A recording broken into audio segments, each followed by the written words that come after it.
2시간 전에 마감한 트레이더가 생생하게 전하는 글로벌 마켓 리뷰 델타원입니다.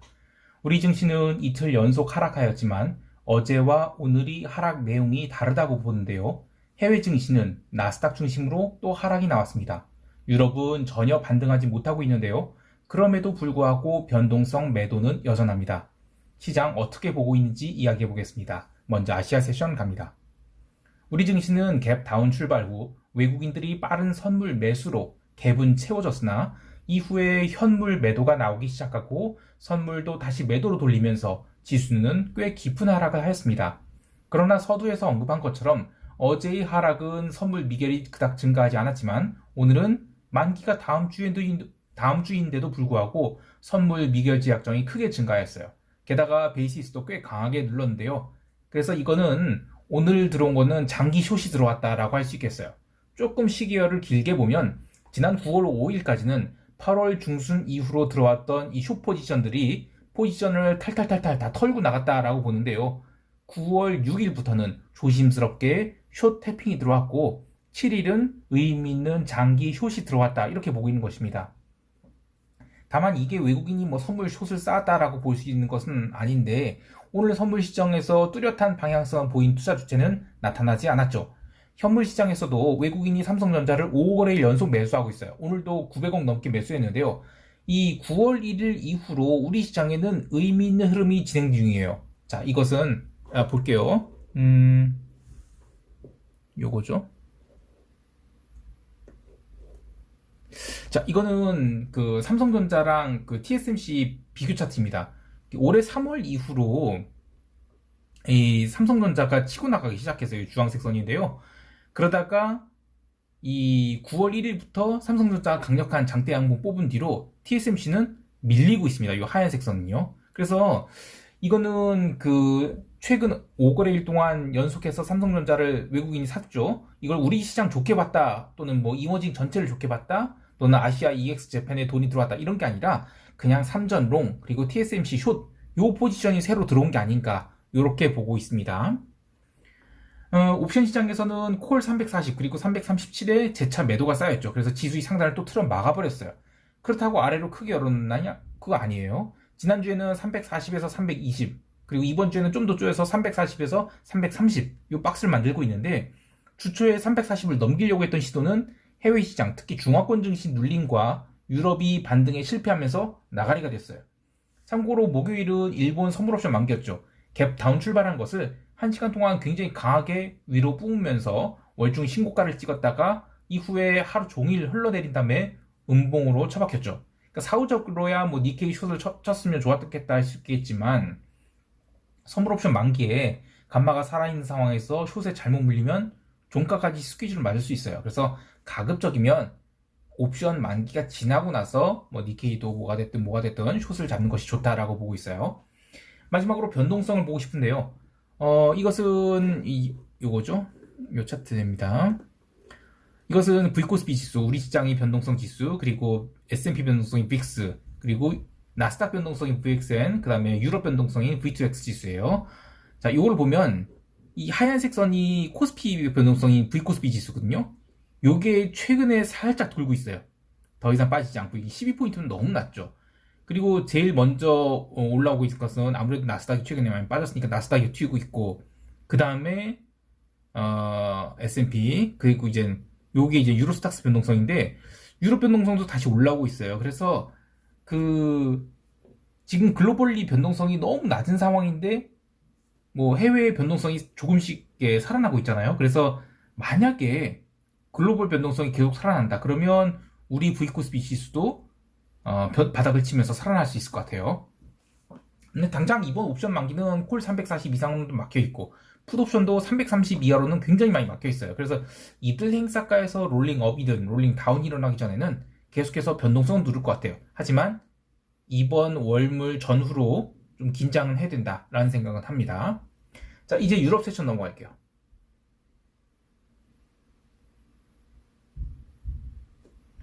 유럽 증시는 장 초반에 갭 다운 출발한 것을 오전장에 강하게 당겼으나 시간이 지나면서 상승폭을 반납하기 시작했어요.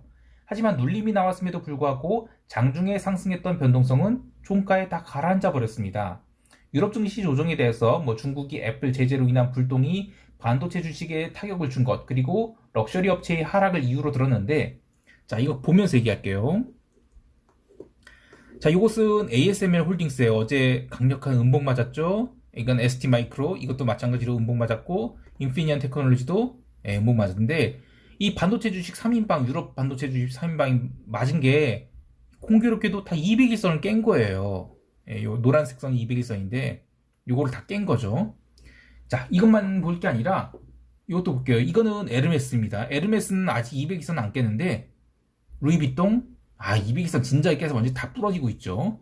이건 캐링은 뭐 진작에 부셨고. 그래서 이제 럭셔리 업체에서도 에르메스 빼고는 다 이제는 뭐, 잡이다. 뭐 이런 얘기가 나오고 있어요. 자, 이렇게 되면 유럽 시장이 하반기에 살아난다? 이거 쉽지 않을 것 같아요. 특히 중국이 수입액이 지금 YOY로 7.3% 하락했죠. 독일이 산업생산, 뭐 MOM으로 마이너스 0.8% 하락. 이러면 유럽이 이번 휴가철에 서비스업 수지로 일단 버티긴 했을 것 같은데, 제조업이 안 살아나면 독일 살아나기 힘들죠. 그래서 저는 리스크는 여전하다라고 보고 있습니다. 통화시장에서는 유로화가 계속 약세를 보이고 있는데요. 달러 인덱스가 이제 105포인트까지 올라왔죠. 9월부터 지금 쉬지 않고 올라와서 달러 인덱스는 올해 여름이 고점을 돌파해서 3월에 SBB 사태마저 그 수준마저 돌파하려고 하는데, 자, 다음 주 목요일에는 ECB 금리 결정이 있습니다. 이때 유로화가 언더 슈팅을 하든지 아니면 반전이 나온지를 봐야 되는데, 지금까지 8주 연속으로 유로화가 음봉이 나왔어요. 그래서 반발 매수가 들어올지는 좀 봐야 되겠습니다. 또 멕시코 페소화, 이거 뭐 잘 안 보시는데, 제가 멤버십 게시판에서 여러 차례 얘기를 했어요. 이머징 통화 중에 가장 강력했던 게 이제 멕시코 페소화인데, 이게 2주 연속 음봉이 나오고 있습니다. 물론 8월 말일에 멕시코 중앙은행이 구두 개입 때문에 페소화가 꺾인 것은 맞지만, 결국 비달러 바스켓 전체의 약세 흐름에 이머징 1등 통화가 동참했다. 이건 좀 의미가 있는 것 같아요. 상품 시장에서는 중화권 증시 약세로 구리가 계속 눌렸어요. 근데 기름은 반대로 아시아 세션이 망가지던 말던 그야말로 더럽게 강했죠. 미국 본장 개장 직전에 구리가 전일에 이어서 추가로 1%대 하락이 나왔음에도 불구하고 텍사스 기름은 초반에만 눌렸을 뿐 거의 밀리지 않았어요. 그리고 0시에 원유 재고 발표할 때까지도 지수가 내리던 말던 기름은 단단히 버티면서 계속 올라왔죠. 그러다가 이젠 재고가 630만 배럴 감소로 나왔어요. 그러면 뭐 쇼스퀴즈가 날 뻔하는데 그런 거 없었습니다. 그리고 그렇다고 해서 빠졌냐? 그것도 아니었어요. 유럽 마감 후에도 기름은 계속 고가에서 버텼는데 새벽 1시가 넘어서면서부터 드디어 부러지기 시작했죠. 그래서 5일선을 살짝 깨는 조정이 나왔어요. 사실 기름이 장 초반에 버틴 것이나 장 중반에 눌린 것이나 이거 특별한 이슈 있어서 움직인 게 아닙니다. 그냥 기술적인 장중 조정에 불과했다고 보는데요. 그래도 핵심은 이번 주에는 웬만해서 기름을 빼지 않겠다라는 의지가 보였다라고 할 수 있겠어요. 기름시장 참여자들도 참 딜레마인 게 지금 기름이 상승은 두 가지를 반영하지 않고 있습니다. 첫 번째는 비달러 바스켓이 약세 흐름, 두 번째는 중국이나 유로존이 산업 생산 둔화인데 지금까지는 사우디랑 러시아의 감산 공조 이슈로 당겨놓은 것이라서 다음 주에 후속 액션이 나오지 않는다? 그러면 기름시장은 의외의 큰 조정을 맞을 수 있겠습니다. 근데 의외로 기름시장 변동성이 지금 너무 낮은 수준이에요. 그래서 변동성이 살아나려면 조금은 더 시간이 필요하다. 이렇게 보고 있습니다. 이제 미국 세션 넘어갈게요.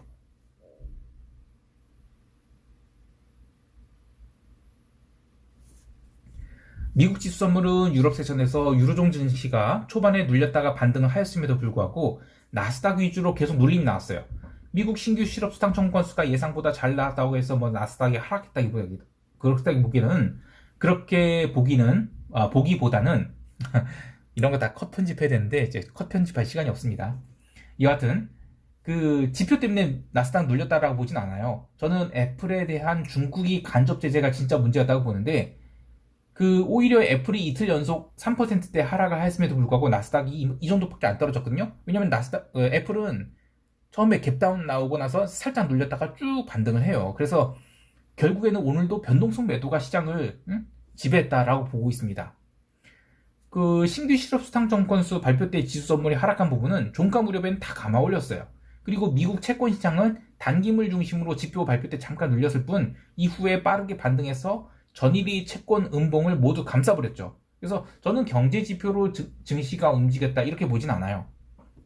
이번 주 들어서 시장이 매크로 이벤트에 둔감해지고 개별 종목 이슈로 움직이는 경향이 강한데 이 다음 주에 옵션 만기가 있단 말이에요. 선물 옵션 만기. 그래서 변동성 매도가 좀 지나치게 나타나고 있어서 고민이 되던 찰나에 이틀 동안 지수를 눌러줘서 이걸 롱이 기회로 잡아야 되나 뭐 이렇게 생각하시는 분들이 있을 것 같아요.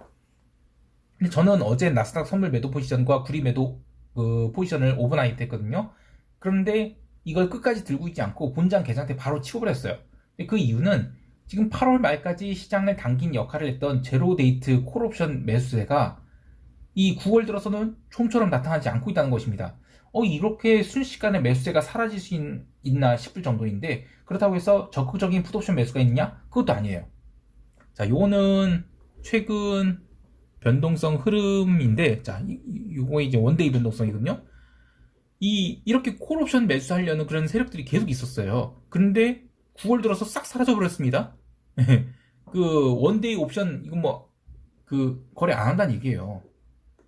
9일 변동성도 마찬가지입니다. 좀처럼 살아나지 못하고 계속 얻어맞고 있죠. 28일짜리는 마찬가지입니다. 그래서 지금은 시장의 추세가 연속적이지 못하는 것 같아요. 개별 종목에서는 애플이 갭다운이 3% 넘게 나왔는데 장중에 어느 정도 아래꼬리 달고 올라왔고요. 인텔은 계속 치고 올라오면서 연중 신고가 갱신 중입니다. 퀄컴은 중국 익스포저 때문에 마이너스 7%대 하락을 했는데 이렇게 개별 종목이 다 따로따로 움직이고 있어요. 그 외에 AMC 엔터테인먼트는 어제의 36% 하락에 더해서 오늘도 7% 넘는 하락을 하면서 이 사망의 길을 향해서 가고 있습니다. 결국 이렇게 밈스탁 하나가 맛이 또 가네요. 자, 이제 시장 총평하도록 하겠습니다.